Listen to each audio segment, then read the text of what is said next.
Okay, good afternoon, everyone. We'll go ahead and get started. This is the Regulatory and Policy Committee meeting. It's Tuesday, May 6th at 4:30 p.m. We're here at the BPUB Annex Building. And we'll go ahead and start the meeting, call the meeting to order. Any public comments? All right, we'll move right along to item number 1, presentation and discussion of the proposed flexible work arrangement policy.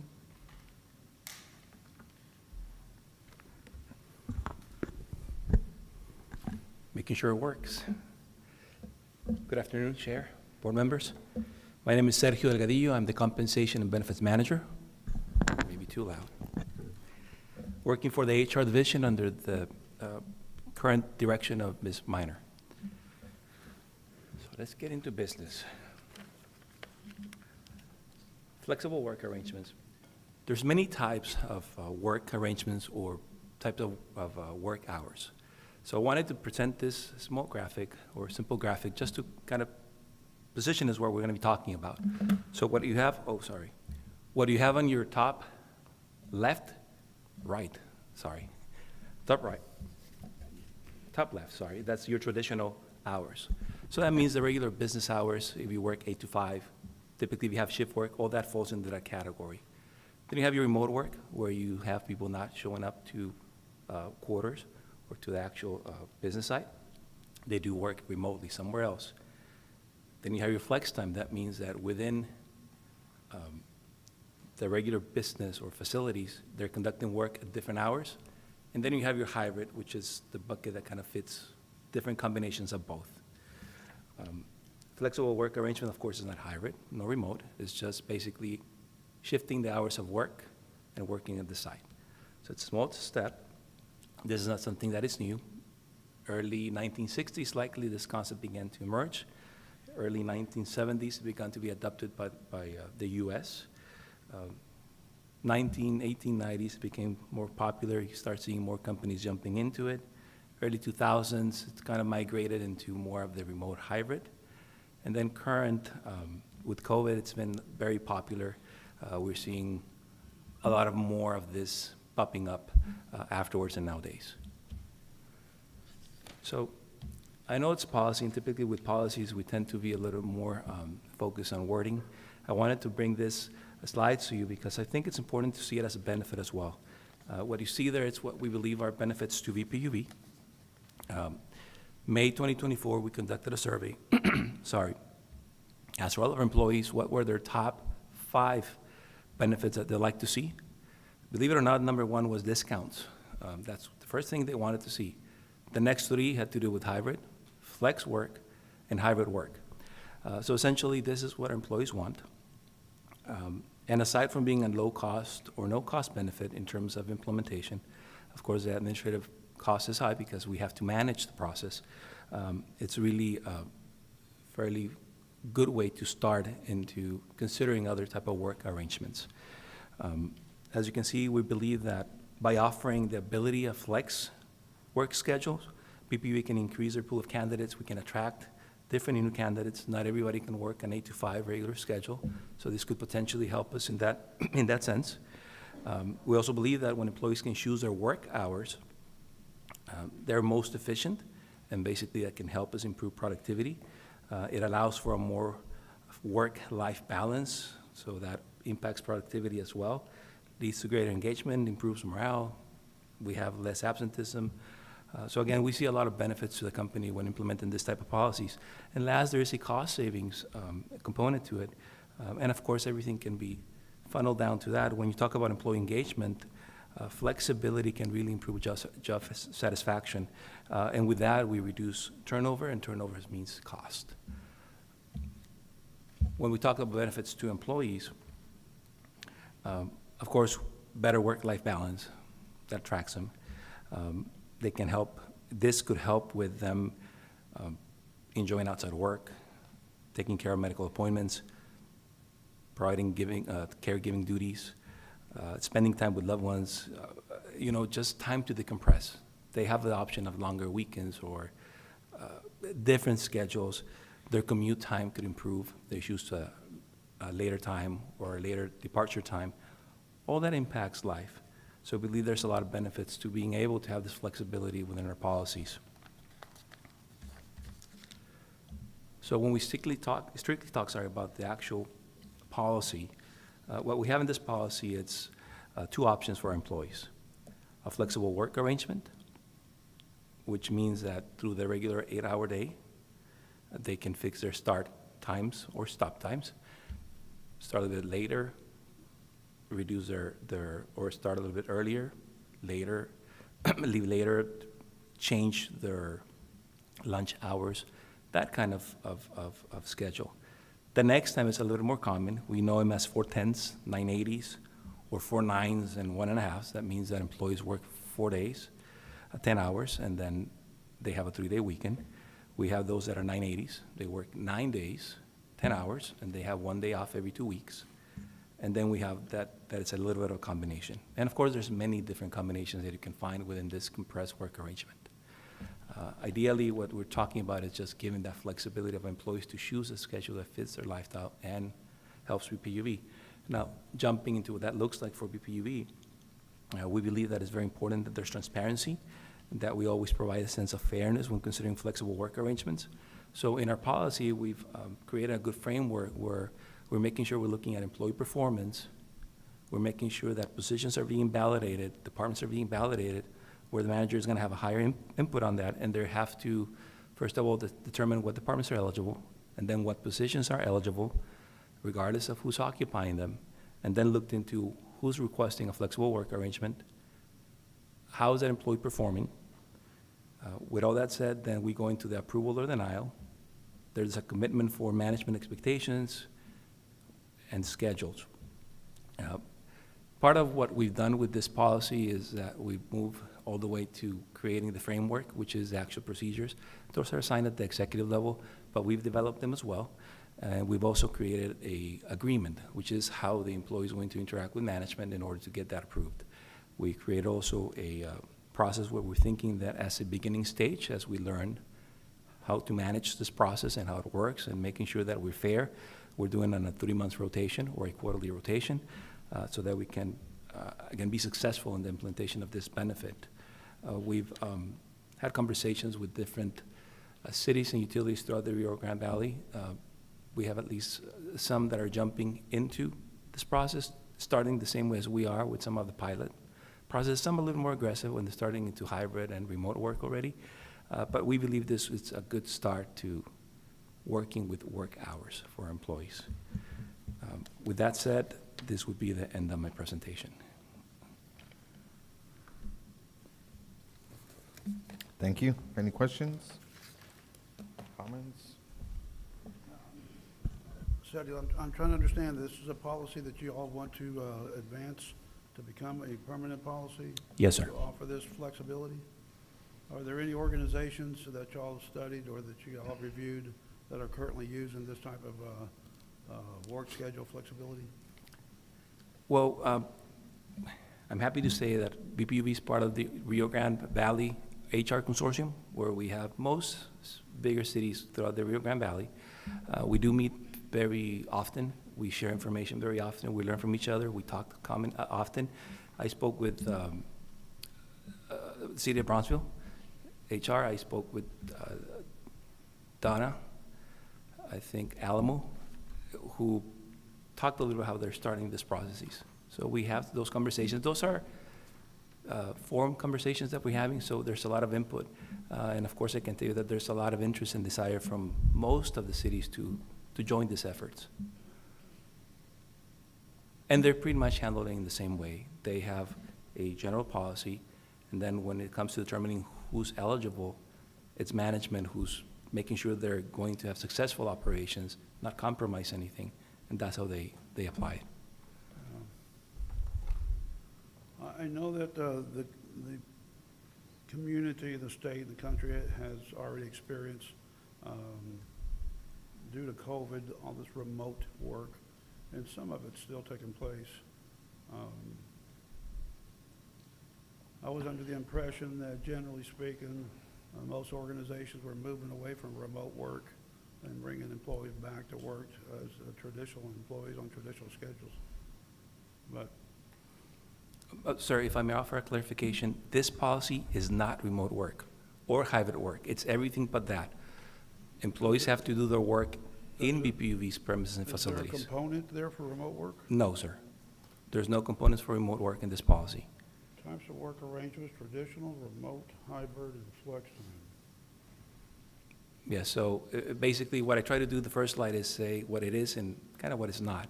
So this is not remote work. This is just managing the employee's schedule. That's all that is. We have other conversations, may I, when we've talked about remote work, and we're in the process of developing under what conditions and when it would be available. We do accommodations, and that has to be under medical conditions or things of that nature. We can discuss it in closed session, some of those when they have done. But this policy here is to give our staff the flexibility for setting a schedule if we know that they have an accommodation for, let's say, a child that enters school at 8 and they come in at 8:30. Right now, our policies say that everybody's report to work at 8 from 8 to 5.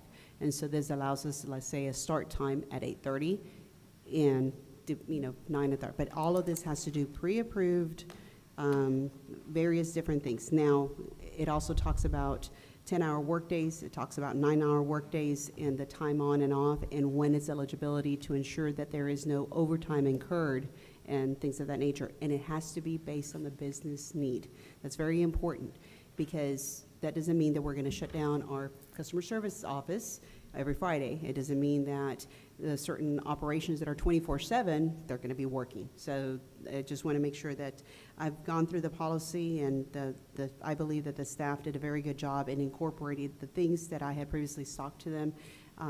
Of course, everything's room for improvement as we implement a procedure to ensure how this is being implemented. Yeah, I mean, it's up to you guys, Marilyn. I mean, you're the CEO to promote this or to want to implement this policy. Of course, it's the board's decision to approve a policy. I can see there could be some issues with this, some favoritism, who gets to come in at 8:30, who gets to leave a little bit early, and who doesn't. But I'm sure y'all have discussed this, and you guys will understand that there can be some employees are not going to be entirely happy with some employees being provided certain conditions or provisions, but we can advance it to the board and let everybody listen to it, study it. We do have a method of monitoring, right now, employees' time as they come in and swipe out, and it would be something that we could implement some other provisions through our policies. So, for example, if we know that somebody's on a flex schedule, we can pull their badges when they came in and out. Now, it's not being fully implemented throughout the organization, but it would be something that we would operationally then work towards making sure we have procedures in place that help accommodate and monitor and make sure that all employees are following the rules of the program. If I may offer a comment, Mr. Norton, we have had the same concerns that you're sharing, and believe it or not, we've been working. I said that we did the survey around May 2024, so we've been pondering, we've been waiting to see what develops. We actually drafted that procedure thinking exactly what you said, and what we're doing is that we're putting it's called a flexible work arrangement as part of the request process, where that process or that time frame can only be for 3 months, beginning of the quarter to end of the quarter. And then you cannot repeat the schedule if somebody else is asking and they've not had it. The idea is that we introduce that idea, we enter softly, we ensure that there's fairness and transparency with deadlines for requesting, with approval process, even putting our procedure that a conversation needs to happen with the employee, whether to why or why not. It needs to be explained to us as well as HR. So we have had those concerns that you're sharing, but we really do feel strongly that this is a policy that would benefit BPUV and its employees. And the people that are working shift work, this, you said it doesn't apply to them? No, we have schedules for shift work, and those managers would do. Now, we accommodate a shift work because of the business need. That's up to the department to bring in their forward if there is, let's say they're on an 8-hour schedule or a 10-hour schedule or a 12-hour schedule. That's each individual director to see what the business need, and we discuss what that means on here. People that are on shift work, we need to have coverage 24/7. So putting one individual outside of the schedule of the shift work, it takes a lot of work on that manager to ensure that there's coverage during that time. I anticipate potentially that there might be some ways that we have better coverage during certain times, and it may be that, you never know, an employee may ask a 4-hour work week, but they may start their schedule on Tuesday through Friday, or Saturday. It depends. We are looking into how to implement it, but this policy is written in such a way to give us that implementation to address the business need. Business need comes first, and I think all the employees understand that. What do you think? Yeah, I mean, I'm pretty familiar with this just because of where I work. So, yeah, I think it could cause some issues, but if managed correctly, you definitely will see benefits from my experience. So I would support it. But we can take it to the board and, see if anybody else also from different business perspectives can, provide their input and can vote on it. Daisy, I don't know, I know you're online. Do you have any questions or comments?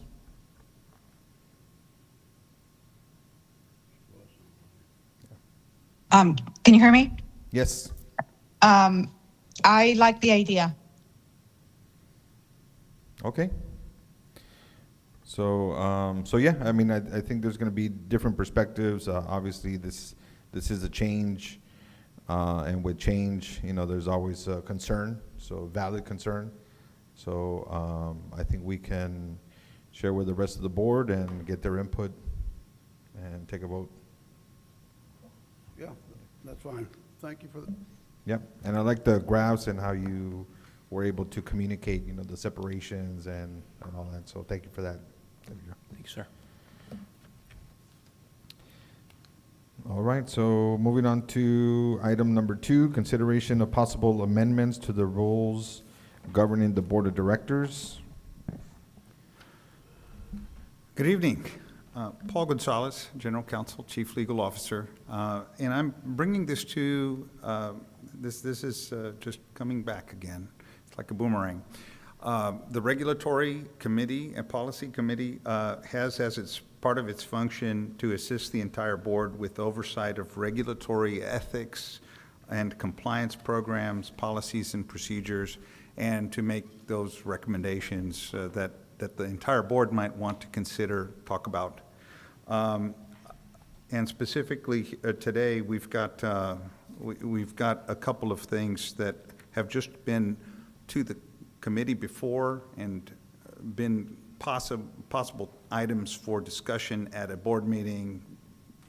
So we're just bringing it back if and when it's time to take to the board.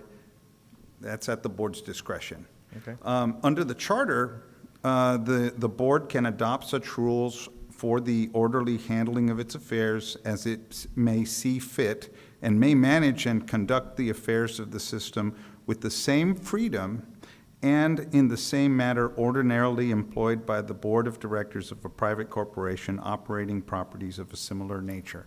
So here, this is our basic governance document that the board has adopted. What was included in the packet is some red lines that we can walk through in just a moment. But since this is very much a discussion draft, it's only for discussion. The 3 types of changes that are discussed are summarized in the board materials, but I'll just cover them quickly. Rule 8 talks about the order of business for meetings, and this is a cleanup provision in order to make sure that the public comment piece always goes before any potential action item.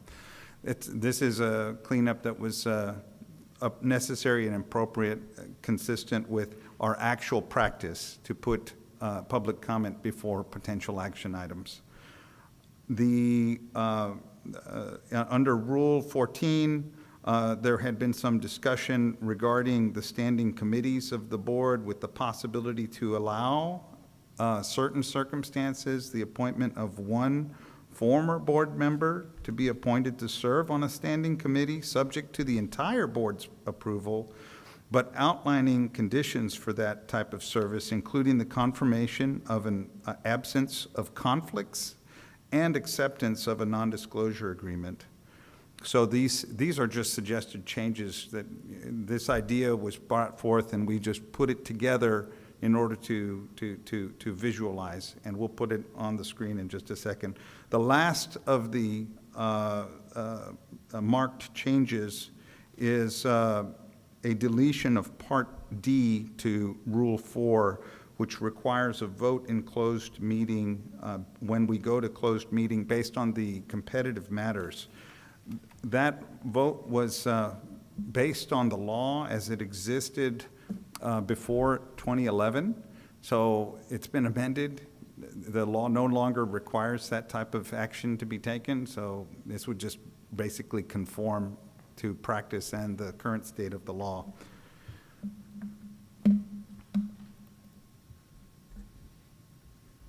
Okay. So we can walk through this if you would like. The let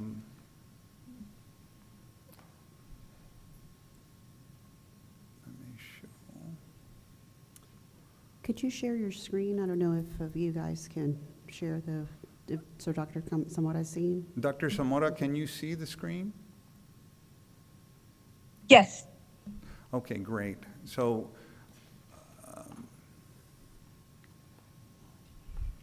this is the change on closed meetings to eliminate the vote at the beginning of the closed item when it's considering competitive matters, right? The law does not require it anymore, so I would recommend that we just clean up our procedure Sure. to conform with the law. So that means that we can, just to make sure I understand, we can take a decision in closed session? This doesn't change. The law always provided under the Open Meetings Act that a competitive matter may be acted upon in a closed session. But what it used to require when it was initially adopted was an affirmative vote when the governing body went into a closed session in order to vote to confirm that everybody believes that it is appropriately a competitive matter. So that was a formal requirement back then in the initial draft. That's not been required for quite a long time. Okay. The next section has to do with the order of business, just a cleanup to make sure that the public comments always go before there's any action, right? So we can have reports and everything that is basically reporting one way to the board. A public hearing, right? All of those things. But the law does require that public comment precede or be taken up at the same time as a potential action, right? We always had that language at the last paragraph, and this is really what we've relied upon, that recognizes that priority of place. It says, provided that public comments for an agenda item must occur not later than when the board considers action on that item. So it's actually we've been complying with this for quite some time. So that's the second recommendation, just to clean up our, Yeah.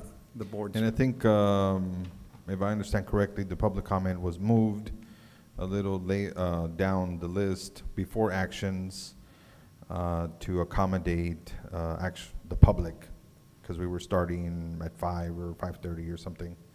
So yeah, I think that makes sense, and it's with the intent of being more open for the public. Yes, sir. The last of the changes has to do, this was a board member's suggestion on the standing committees, and this is just one attempt, please, one attempt to try to capture how this might look, right? Talking about how an eligible former member of the board may be appointed to a standing committee. And the focus of the change is really in Part B. A former board member is eligible to be appointed to a standing committee that is advisory only in nature, so that's one control that's already placed in this rule, provided that the person first served on the board for at least one term, which term must have ended within 4 years of the nomination, and two, is qualified to serve on the board as provided by the Charter, Article 6, Section 1D. So you still need to be in a qualified position based on what the charter says to even be on the committee. Only one member of the committee may be a former board member. If confirmed by the board, so there's that board approval process, and subject to acceptance of a non-disclosure agreement and confirmation of no conflicts of interest, the person may serve on the committee for a term not to exceed 2 years. The chairman retains discretion to remove a former board member for any reason. So you get on, it's a process that requires board approval. Again, it's a max 2-year term of service, subject to those conditions, and at any point, the chair can remove that member. So this is, again, just for discussion purposes. The other two items were the ones that we recommend as staff just to clean up the rules of governance. This one, or any others that this committee may want to tee up for board consideration, can be entertained now or at a future board meeting. Okay, thank you. Any questions, comments, concerns?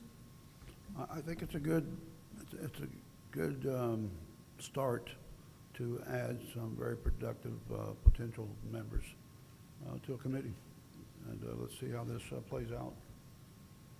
Yeah, I agree. I think I've seen it sometimes as a maybe past chair, where, to continue to have more continuity. So yeah, I would be open to this. I think we've discussed it briefly before. Daisy, any comments? I really liked this idea at first. Right now, I don't dislike it, but I am hesitating just because being on this board is a lot of work. But I think it's good for all board members to be involved and to be, attending committee meetings. And I think that is what makes for healthy discussion when we get together at the full board meetings. And if you have somebody who's not part of the board, then you will be missing that information by the time you need to make decisions. So that's my only hesitation right now. Yeah, and I think here it might be open for everyone, but you do highlight the former board member. So is that a requirement? Paul? That's how it was initially Yeah. proposed, so that's how we drafted it. Sure. Yeah, and I think that makes sense. So to a certain extent, they have background.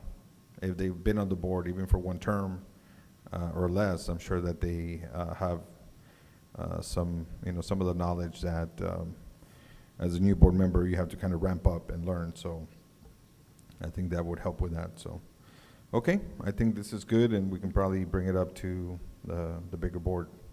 The other two changes obviously are trivial, so that's fine.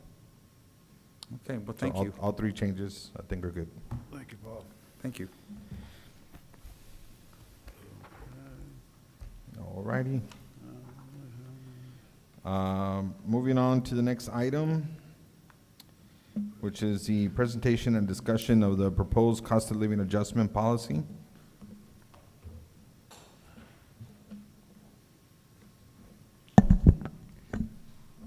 Sure, board members, my name is Sergio Ledillo, Compensation and Benefits Manager, and I'll be presenting this item. So we just recently went to our compensation committee, and in the compensation committee, we requested that they consider an inflationary adjustment, and from that compensation committee, we were instructed to present a cost of living adjustment policy, which is why we're here today. I'd like to kind of start with the importance of employee compensation. As you notice on our previous presentations and most presentations on the HR side, we're trying to make sure that we are seeing from the perspective of employee engagement and attracting and retaining top talent, the actions that we're taking. That is, I believe, one of the biggest necessities that we have. So that's kind of the focus that you see here. Now, for the purpose of this policy, we are focusing on staying competitive and maintaining earning power. So a cost of living adjustment, it's exactly what that means. It means to maintain employees' earnings and buying power as inflation drives cost of goods up and salaries stay stagnant or stay the same, then the employee starts losing their buying power. They can buy less and less in proportion of how high prices are raising. So particularly a cost of living adjustment, it's a pay adjustment that is tied to a particular metric that increases in the same percentage so that we maintain that earning power or buying capacity of the employees. So as I was preparing for this presentation, I couldn't think of another phrase better than actions speak louder than words. In general, actions demonstrate one's commitments and values better than just talking about it. And I was thinking how this policy really levels both sides of the equation. Because in this case, both are equally important. Having this type of policies really confirms PPU's commitment of providing a fair and competitive compensation to its employees by including this type of adjustment and ensuring that we keep pace with inflation. Now, the policy, as you have a new version on it, recognizes our BPUB's fiduciary responsibility and first, and thus say that adjustments will be subject to funding availability and that they must be approved by the Board of Directors during the budget approval process. So by no means this policy is a carte blanche of any type, but rather it is a significant, impactful way of stating that we care and that we're going to do our best to keep up with inflation. Following the request of the Compensation Committee, we make sure that we included boundaries as of what would be the measure points for this adjustment, stating that we would do it every June just before we start our budget or we prepare for our budget year. That would be a June to June. And then also we make sure that, and I know that's something that was brought up, that if the inflation occurs, salaries are not adjusted down. And of course, the goal is to keep attracting and retaining talent. And because of that, we're also proposing that the pay structure moves along. That would be the basis that we use to make, for example, a job offer, where it's a position slotted. So if we keep up that structure, it definitely helps us keep up with attracting talent. And with that, we can move to question and answers.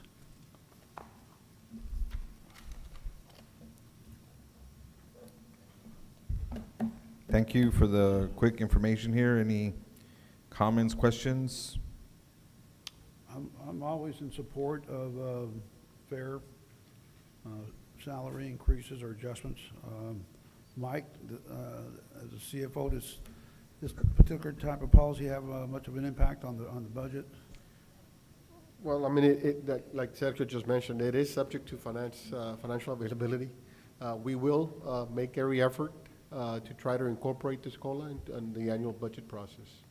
Yeah. We're currently undergoing an electric cost of service study, and so we've communicated a certain percentage increase Right. from year to year to our consultants, so they'll incorporate that into the plan. It seems to me like it's probably a small number of employees that would be impacted by this.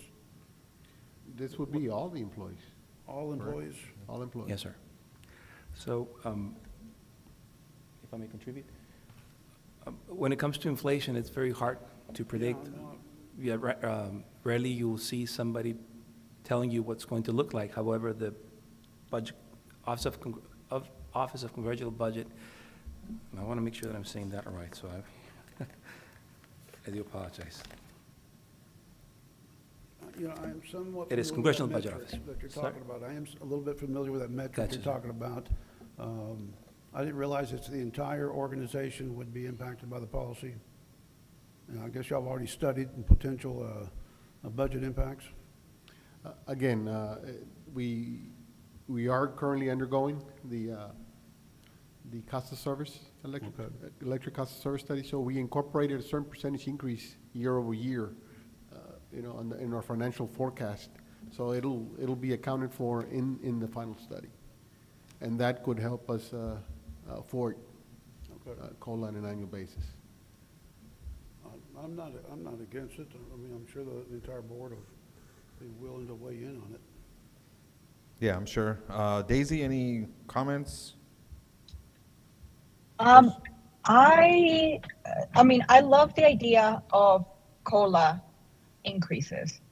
But at the same time, right now, we're in a period where like nobody can tell us what inflation is going to be in the next year, right? We're in a period of extremely high uncertainty. And I don't think right now is the time to make this policy decision.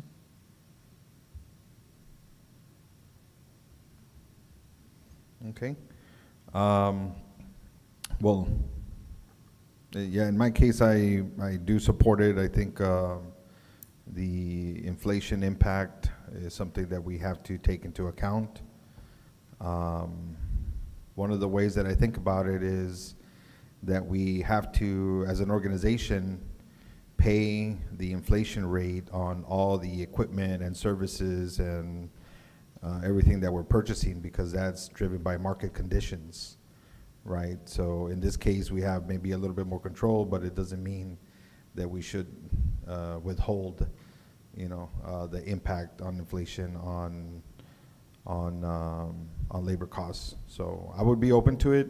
I think what I've said before is just that we need to make sure we complement it with good performance reviews, because that'll ensure that we are being efficient, our fiduciary responsibility, and that we help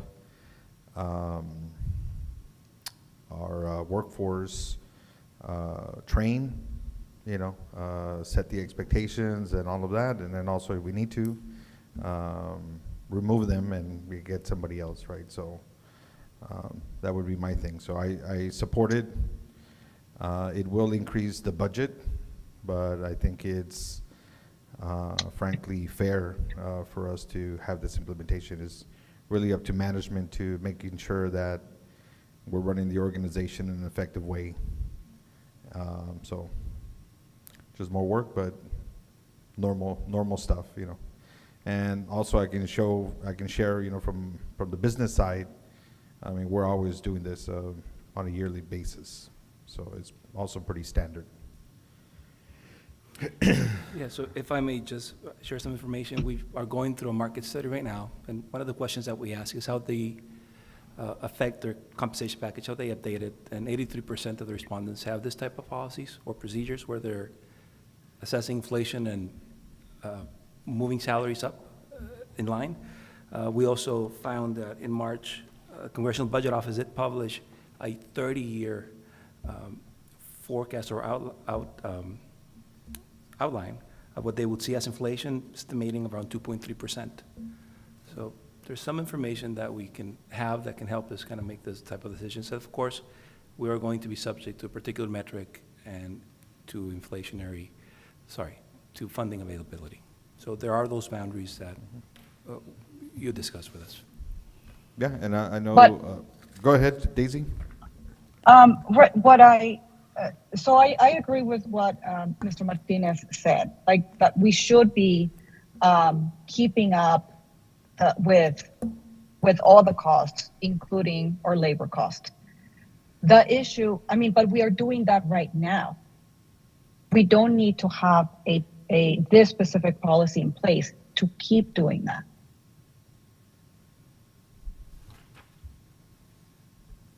Yeah, I think that's correct. I mean, these last couple of years, I think we have done an adjustment, if I'm not mistaken. I think to Sergio's point, or the proposed point here is just to kind of formalize it and making sure that they bring it up to the board during the budget and just make sure we take a vote on it. At any time, the board can say, hey, you know, we're going through tough times for, you know, whatever reason may exist in the future, and decide not, you know, not to do it for whatever period of time, you know, a year or more. But at least they'll put it in front of the board so that we can take that vote.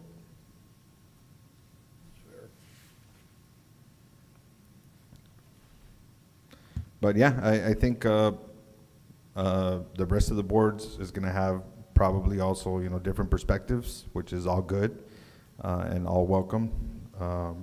I would recommend that this goes to the board, and then we can take a vote on that. Understood, sir. Thank you, Sergio. Thank you.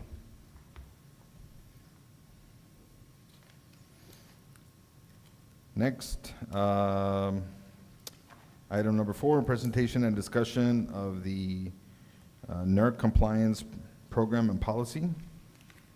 Gustavo Leal. If I may, as Mr. Leal is preparing, there is a presentation that he's going to walk through by way of introduction, since the NERC compliance function has not been before the board. Please consider this very high level, because everybody needs to reorient to the topic that hasn't been brought to the board in a little while. And Gustavo has been the manager and chief compliance officer for purposes of the NERC standards, these national bulk electric system. You know, this is for the transmission system, and our compliance on an ongoing basis with those standards. And he's done a fine job. Gustavo? Oh, Yep, thank you. and sorry to interrupt, but also, I know this is going to be a long presentation, and I'm looking forward to learning more. But just as a logistical thing, Daisy, if you need to sign off later, just put a note on the chat or something so that they can note the time. Okay, thank you. Go ahead. Well, thank you very much. Good afternoon, Chairman, members of the board. I'm Gustavo Leal, the NERC Compliance Manager and CCO. I've been with the company about 30 years already. I have experience in... Could you move the mic maybe a little closer? Closer. Yes, and can you hear me better? Yeah. And I'm going to do a presentation, like Mr. Paul was saying, about NERC compliance. NERC compliance, it's a program nationwide where all the utilities have to comply with. This is mandatory. So let me start with the first. So what is NERC? That's probably a question that a lot of people don't know exactly what is NERC, but the North American Electric Reliability Corporation, NERC is responsible for protecting the power grid and the electric generation for all North America. Its job is to prevent things such as random blackouts or attacks on the power grid while regulating the system. It is also in charge of investigating the reasons for the blackouts and finding solutions to the cause. However, it's a relatively new organization and constantly undergo changes. It's constantly changing. NERC was formed in response to a need for more reliable and coordinated electric grid in North America, and was driven by increasing concerns over power system blackouts and failures, including the 2003 Northeast blackout that affected about 45 million people in the USA and 10 million in Canada. This is a little bit of history. 1968, the NERC standard block in 1968 is the electric utility industry crafting rules and regulations for the operation of the bulk power system. However, in the beginning, these rules and regulations were simply voluntary and had no legal repercussions if an entity failed to follow them. Then it becomes 2003, this was the blackout, a massive blackout that hits the northeast sections of the North America. This blackout remains the biggest in the USA history and came from a variety of errors and malfunctions that cascaded into a huge outage for millions of people. Soon after that, an investigation found the need to a better protections on the electric grid. 2005 precipitated to the Energy Policy Act. This was enacted and NERC became or becomes the Electric Reliability Organization, the ARO. FERC designated NERC as the ARO, giving the NERC authority to create and enforce mandatory reliability standards. The ERCOT enterprise is a collaborative international network comprised of regions. North America Electric Reliability Council had 8 regional entities that bring together their collective leadership, experience, judgment, skills, the technologies for assuring the reliability operation of the North America Electric Bulk System, or BES. 2007, FERC Order 693 approves the NERC reliability standards through Order of 693, making them legal enforcement across the bulk electric system and BES. 2008, FERC Order 706 approved the first set of NERC critical infrastructure protection standards, making them mandatory. The SIP standards were created in response to the growing concerns about cybersecurity, threats, and physical vulnerabilities to the BES's bulk electric system, including the 2001 9/11 attacks and the World Trade Center in New York City.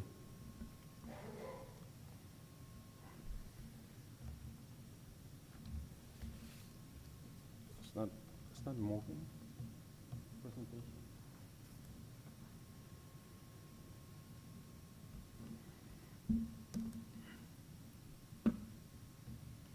Okay, thank you. This is the energy structure, basically who NERC reports to and who's overseeing NERC.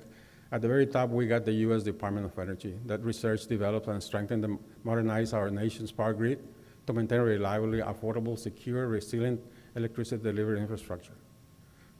FERC, or Federal Energy Regulatory Commission, is the independent agency that regulates the interstate transmission of electric, natural gas, and oil. NERC develops and enforces reliability standards, annually assess seasonal and long-term reliability, monitors the bulk power system through the system's awareness, and educate, trains, and certify industry personnel. NERC delegates the reliability entities the responsibility for authority to enforce reliability standards. The Texas RE is the reliability entity in the ERCOT interconnections where we reside. This is the NERC interconnection. This is the whole grid in the United States, Canada, and a small part in Mexico. In the left-hand side, we have the western interconnection. The eastern, it's on the right-hand side. That's the biggest one, where it's more populated, more robust. And the top, we have the Quebec interconnections in Canada, and in Texas, we have the ERCOT interconnection, which Texas RE is the reliability entity, the one that enforces all these regulations in the ERCOT region. Here we have all the standards for the 693 for the reliability of the bulk electric systems. There's about a total of 87 standards just for the reliability, or what we call the 693 FERC order standards. There's, like I said, 87 standards subject to enforcement, including additional requirements and sub-requirements for each standard. 74 of the 87 standards are FERC Order 693, and define the reliability requirements for the planning and operating of the North American bulk power system. NERC 693 standards govern all stages of the energy process, from generation, transmission, to distribution. The other 13 standards are FERC Order 706 standards that define the critical infrastructure protection standards, and are a set of standards aimed to regulate, enforcing, and monitoring and managing specifically the physical and cybersecurity of the bulk electric system. BPU is currently registered with NERC as a transmission owner, transmission operator, transmission planner, distribution provider, generator owner, and generator operator. This is our NERC Compliance Committee organizational chart, which at the very top, of course, is the board of directors. I am the Chief Compliance Officer. I report directly to the General Counsel and Chief Legal Officer, Mr. Paul Gonzalez. And we have the departments that are affected by these regulations. And on the left-hand side, we're starting with Robert Avila, which is the Energy Control Center Manager and Vice Chair, and his subject matter expert, Jose Acosta and Hilario Montalvo. They are operators of the control center. Then next is Elias Quintero. He's the SCADA manager on the electric SCADA. And underneath him, they have his subject matter expert, which is Troy Chadwick, Olga Quiroz, Jaime Gonzalez, and Raul Rosales. Efrain, it's on the NER Compliance Department. He's the NER Compliance Administrator. And we have the subject matter expert as Roger Garza, Paloma Perez, and Xavier Castañeda. Rolando Lozano is on the Silas Ray Power Plant. He's the manager. And Alonso Gonzalez, is the subject matter expert. Javier Martinez is an electrical engineering manager. He's in the planning department of engineering. And Jesus Torres is a subject matter expert for the engineering section. Arnulfo Mejia, he's on the substations and relaying manager, and his subject matter experts is Lutz Sippel and Eliazar Ruiz. NERC standards, we have to categorize all the facilities that we have by the impact that they pose to the bulk electric system, basically. And there's a bright line criteria that is used for that purpose. And we divide it in high impact, medium impact, and low impact. Depending on the impact is the severity of the standards and applicability to all these areas. For example, we have 2 medium impact facility ratings, which are the main control center and the backup control center. We have no high impact systems in our, systems who compromise or can cause significant instability or cascading into big outages.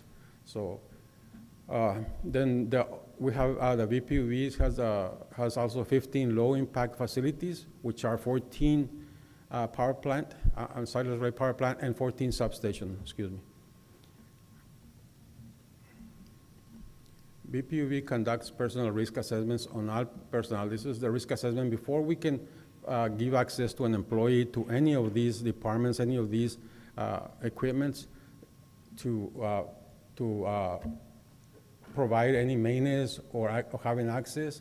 We had to conduct a personal risk assessment for all VPU employees that touches these systems and service vendors. Prior to granting authorized electronic or unescorted physical access to the BESS cyber system, the process involved interviews, processes, identity confirmation, 7-year background check performed to a local, state, and federal level.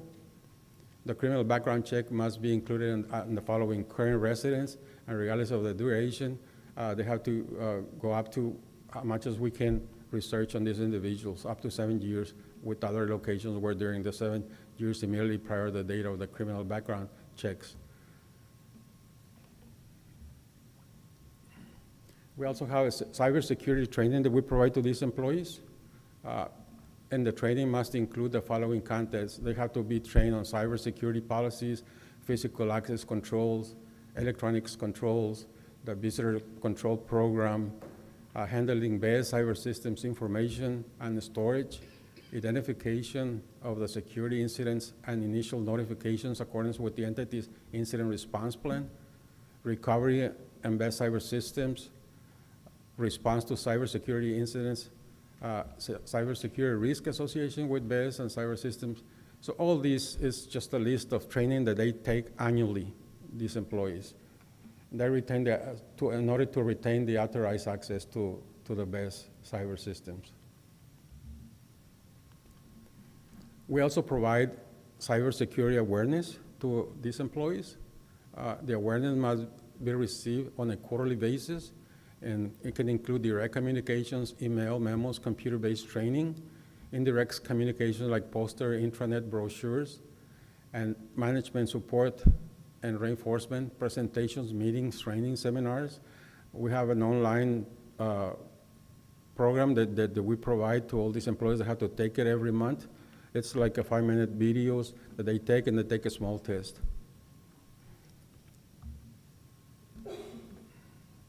Secure electronic perimeter. The BPU implemented electronic security perimeter to protect the best cyber assets with the following controls. So this is like a cyber perimeter where we have all the computers, all the electronic devices. We create a virtual perimeter to protect all these equipment. Firewalls, like firewall monitoring, controlling traffic from the ESP, limiting into specific sources and destinations and specific communications and ports. Intrusion protection systems, monitoring the data passing through a firewall to identify and take action on malicious traffic. Anti-malware protection software at each host. File integrity monitoring software, centralized log management software, change control management software, vulnerability assessment software, enforcement of password policies, enforcement of access policies, periodic electronic access verification. Physical security perimeter. BPU implement several PSPs, or physical security perimeter controls, to protect the VS asset, including control physical access by card readers to maintain to the main and backup control centers, such as Ray Power Plant and substations. Quarterly review of all of personnel having PSP access. Physical access and alarms are remote and monitored by the energy control system operators via SCADA system. I have a quick question. Yes. So, I mean, all of these different items and programs are part of the Yes. requirement? Okay. Exactly. And then, for example, that one, just taking the physical, the last one that you just reviewed, those 3 points are all also included? Correct. Are there more, or is that the extent of it? It's other than the training and everything else, once they are authorized to have these accesses, you provide them a card it's a reader card, and every time they enter the system, the information is being sent to the Energy Control Center, and they verify that, making sure that it's a person that is going into these sites. Like I said, like the substations and the power plant and energy control centers. Okay. Yeah, we can continue. Okay. We have an incident response plan.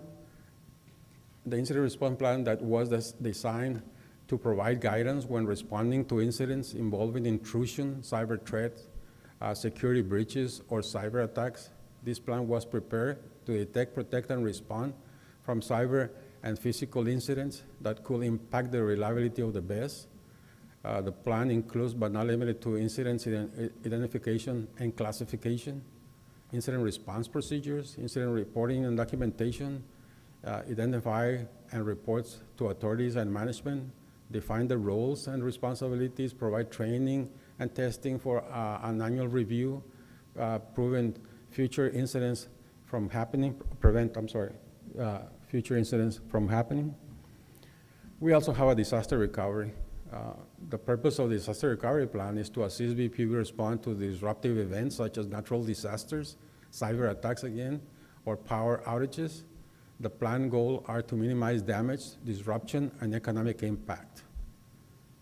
Call to have a recovery plan is in place in the event that a disaster incident occurs and affected the operating of the VPUV. These measures also contribute to the safe, efficient, and timely restoration of VPUV cyber systems to normal operations. The goal for these processes is to minimize any negative impact of the BES cyber systems operations. The plan includes system restoration, data integrity and backups, defining roles and responsibilities, establishing and recovery processes, performing exercise plans, implementing change control, and testing information systems. Information protection. The information protection program prevents unauthorized access to VPUV BES cyber systems information, we call BCSI. VPUV considers BCSI as an electronic and/or physical information that could be used to gain unauthorized access or pose a security threat to applicable BES cyber systems.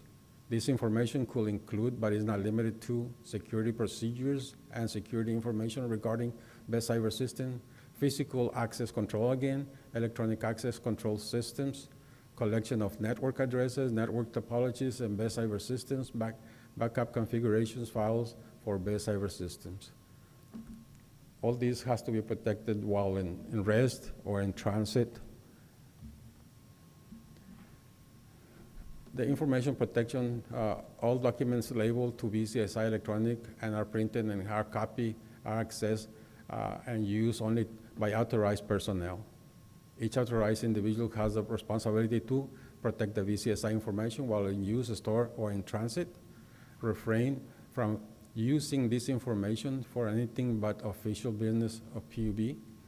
Refrain from disclosing this information to individuals that are not authorized to view them. Proper disposal of the BCSI in accordance with NERC ZIP 0111-3. BPV was in a physical and electronic storage location for BCSI. Electronic BCSI must be transferred and utilizing encrypted methods. Physical BCSI must be labeled as confidential BCSI on the footer of each page and must be a cover sheet with the following label. The use of removable media to transfer BCSI is strictly prohibited. We don't use removable media on the best cyber systems. Information protection, disposal of BCSI to prevent unauthorized use of printed and hard copies documents that contains BCSI. All documents must be properly disposed using cross-cut documentation shredders or document destruction services to ensure the information cannot be recovered. Redeployment or disposal of electronic BCSI to prevent unauthorized use of the BCSI BPV will ensure that all BCSI residing within a cyber asset is protected or destroyed prior to redeployment or disposal. Supply chain. BPV has implemented a procedural control to assess and manage risk originating from the supply chains. Vendors are evaluated during the planning process. Risks are identified and assessed before procurement. Any need mitigation are put in place and tested before, during, and after the implementation. NERC Compliance Department, it's also assists with the rules and regulations for the PUCT, Public Utility Commission of Texas, ERCOT nodal protocols, ERCOT operating guides, and other regulatory special projects such as the winter and summer assessments and the corporate emergency operations plans. And that's all I have for right now. We just had an audit in 2023, and that has to be discussed if the board wishes in closed session because it's protected information. And that audit is done, how often is that done? It's normally it's 3 years, but we can have spot checks or investigations if there is any incident that happened that Texas RE wants to investigate. So, yeah, we have one of those not too long ago. And is that internal or is that with an external third party? No, this is the Texas RE is the federal entity that does the audits, the spot checks, and investigations. This is reports directly to NERC and to FERC.